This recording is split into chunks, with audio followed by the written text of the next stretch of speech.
the most important role of perfection is the awareness that this moment is perfect.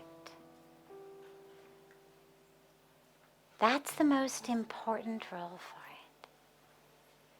it. Is, can you experience right here, right now, in this breath, perfection? Most of us can't. For most people, there is something always lacking. And so the most important aspect of perfection is to be able to recognize the perfection in this moment, right here, right now, in this breath. There is perfection. Because there is the presence of God. There's divinity. And when I connect with the presence of the divine, and it doesn't matter what your religion is, it doesn't matter whether you even worship God in some organized sort of way or not. It doesn't matter at all. All that matters is a connection with that which is infinite, that which is all pervasive. And in that connection, there's perfection. And so that's the most important use of it, or place for it rather. Because otherwise we move through our worlds constantly in this experience of lack. Doesn't matter how much you have. Doesn't matter how much you've achieved. There's always an experience of lack. Everything would be great if I just were richer. Everything would be great if I just were more beautiful. Everything would be great if I just could live in this house or that house. If I just could have this job or that job, this husband or that husband, or this waist size or that waist size, or this color skin or that color skin. Until and unless I can recognize the absolute perfection of the moment, A, I'll never actually experience joy, but B, I will never actually experience God. Because as long as I think there is something lacking, I'm not living in the experience of that which is infinite. And so you have a choice. Either I can be here in the presence of that which is infinite, or I can be here in the presence of that which is lacking. And so perfection is being here in the presence of that which is infinite. And at the same time, we have this beautiful opportunity to also recognize, we speak frequently in satsang about the different planes of existence. And there's many, but there's two most important ones that we talk about. There's that plane of existence in which there's nothing but God. And on that plane of existence, there is nothing but perfection. On that plane of existence, we are just soul, spirit, consciousness. There is no distinction between us. Everything else is an illusion. And then there's a plane of existence, neither higher nor lower, better nor worse, just different, in which here we are in this human form. And we've got these very tangible bodies. And we live on a very tangible planet Earth, which we share with innumerable billions of other tangible beings who in their very tangible brains and nervous systems experience hunger, thirst, pain, despair, and with whom we are inextricably linked, which means then that on that plane of existence, it is of utmost importance to do whatever we can as perfectly as we can to take care of that planet. Because here's the place where the two planes of existence merge and overlap. Even if we are living in the experience of that tangible world, well, it's still all God. Because this creation, even the very tangible, palpable, temporary creation, has been created not only by but of the Creator. There is divinity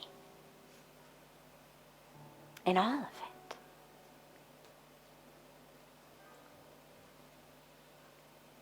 In the water, in the flowers,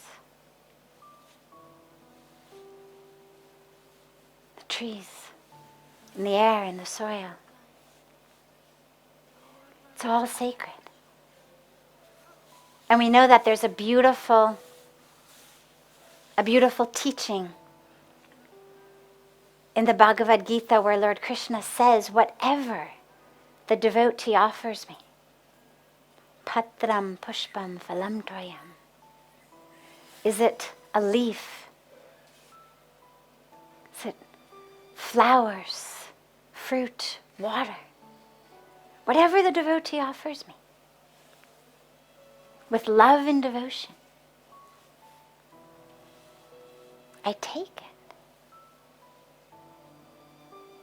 with love.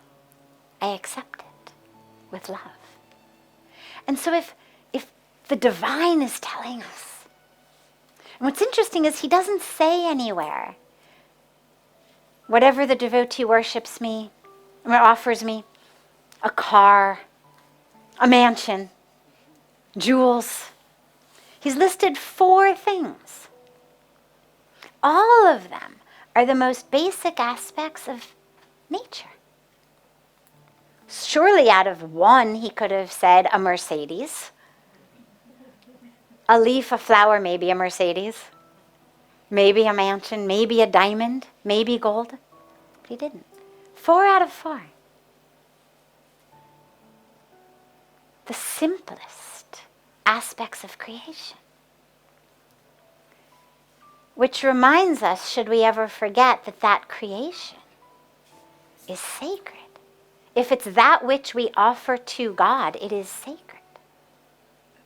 And so, in our experience as matter, amongst matter, it's also essential to move through that world with as much perfection as we can. As much sincerity as we can. This again in the Bhagavad Gita, when Lord Krishna is speaking to Arjuna about doing his duty. And Arjuna says, well, I could die. Look, we're outnumbered. And it's so interesting because Lord Krishna is God. He knew what was going to happen. But he didn't say to Arjuna, and to me this is very, very significant, he did not say to Arjuna, don't worry. I can see the future. I know how this thing is going to turn out. You're going to win. Yeah, it's going to be messy. It's going to be miserable, but you at the end are going to win. He didn't say that. He said, yeah, you could. Yeah, you could die. But to die in the fulfillment, in the absolute, sincere, full, perfect fulfillment of your dharma, of your duty, is infinitely better than living hundreds of years but not fulfilling sincerely, perfectly your duty, your dharma. So the perfect fulfillment of that, you could say, is on that plane of existence our absolute highest calling. But our highest calling on the other plane of existence, where everything is God, is simply to realize that. And so it gives us this extraordinary opportunity to actually live in the space of both planes at the same time. Everything is perfect. It's all God. And water the flowers. Plant trees. Feed the hungry. Treat the sick. Lift up the fallen. Clean the water. Do your duty. And the space of both of these experiences is where our ultimate awakening lies. And so the seeking of that, the perfect seeking of that, is our calling. But lastly, it's important also to realize that sometimes perfectionism becomes a way, it becomes a defense mechanism. Meaning, on a much, much shallower plane, so on neither of these two deep, beautiful planes, but on a much shallower plane, you find people, many of us have this streak, where it's every single thing has to be perfect, and if you're not perfect, I'm not going to accept you, I'm not going to love you. Where I'm judging you based on whether it's the perfection of every hair has to be in place, whether it's the perfection of how you speak toward me, whether it's the perfection of the work you do and hand in to me. The dilemma with that, of course, is it's always my model of perfection, right? I mean, there's no objective model from which I'm pulling from the universe. The scriptures haven't told us how a perfect report is prepared. The scriptures haven't told us how a perfect meal is cooked, what the perfect amount of salt might be, or the perfect amount of sugar, or the perfect number of words per page or space between lines. Scriptures haven't told us what the perfect waist size is, or skin color is. When we get ourselves lost in this external nitty-gritty, it all has to be perfect, that's something that pulls us out of our inner experience and our inner work. It's a way of running from the inner that somehow if I can just get all my ducks in a line, I won't have to look at the judgments I'm carrying, the ego I'm suffering with and causing others to suffer from, the jealousy I feel, the control I feel.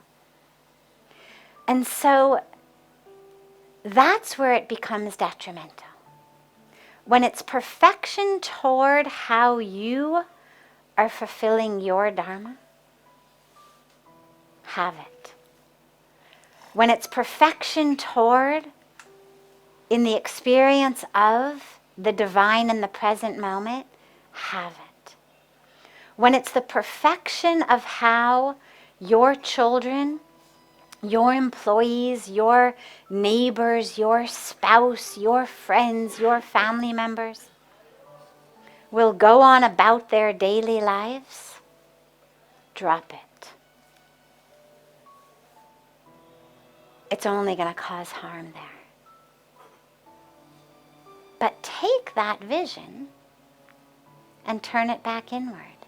So how can you, if you find that you're looking for perfection outside, turn it around and say, how can I become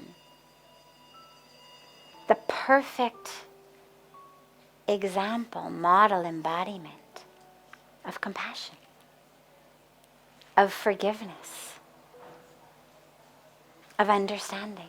So in this moment, if I'm very angry and frustrated because you haven't done something perfectly, can I turn that energy back inward and say to myself, how can I experience perfect compassion in this moment?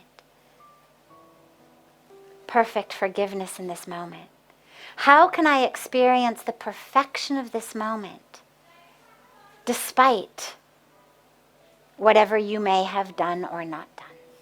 And then every moment becomes an opportunity for our own spiritual practice, rather than losing these precious moments focused on who's doing what and how they're performing.